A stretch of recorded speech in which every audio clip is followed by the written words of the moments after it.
sinasabi niyo po ngayon na structural problem na actually kung di nahawak ng DA, hindi rin DTI, dapat LGU, madali lang po ba yung ayusin kung gugustuhin talaga nila gawin? Ang laging sagot, Miss Chacha, Oo. walang budget for that. Laging gano'n na sinasabi. Yun.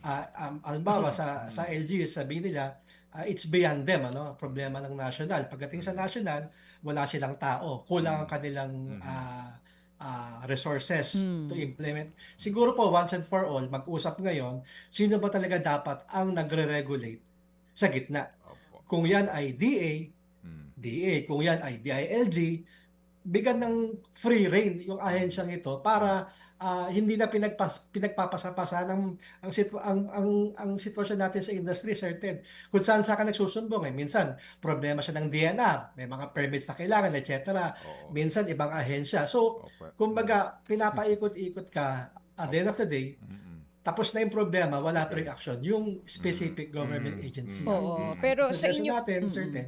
Yun nga po, itukuyin na once and for all Oo. kung sino talaga yung dapat na mag-regulate At mag-monitor. sa gitna ng Oo. value chain. Oo.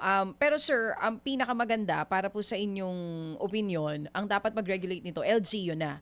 So kung if ever walang budget sa ngayon, yung budget, diretso na dapat sa LGU para bumuo, parang ganun po, ng isang opisina that will monitor and regulate yung sinasabi niyo o tinatawag yung vacuum para maayos po yung problema natin sa retailers. Kung kami po magsasuggest, Miss Chacha, DA. DA, Para diretso buo. dapat. Kasi O at pag least mas LGU, malinaw. magkakaroon po ng mga panibagong kingdom Kasi Tama, pag in-empower tama. mo yung LGU. Oo. Tapos depende pa kung yung mayor kasundo niya, magkakaproblema pagka Oo, LGU. Pero pag DA po, dapat talagang non-political ka, Oo. ahensya ka na gagawa talaga on a comprehensive scale from production to post-production At hanggang marketing. lalo Ibigay mo na- sa kanila yan kung kailangan pati marketing. Kasi halimbawa ngayon, Oo. umiikot sa palengke, Sir Ted, nagsasabi ka ng meron kang MSRP, nagsasabi ka na ito lang ang presyohan, pero may nakasuhan na ba? Taon-taon itong nagmo-monitor sila ng presyo, may mga show cause order, may nakasuhan ba? Kasi nga po, limited din ang power, kaya nga siya MSRP, suggested. Opo. So hindi Opo. walang penal provision sa MSRP. Opo. Sasuggest mo lang, makikiusap ka, huwag ka magtaas ng presyo. So dapat po maging malinaw from production to logistics to retail.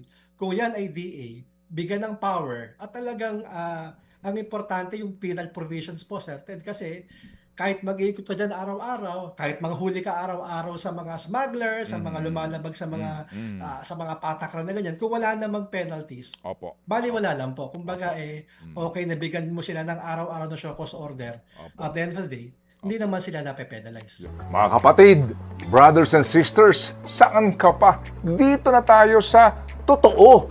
Dito na tayo sa True FM. Mga kapatid, mag-subscribe and follow po kayo sa social media accounts ng True Network PH. Yan po kami. Hanapin nyo lang True Network PH, Facebook, Instagram, YouTube, TikTok, and podcast.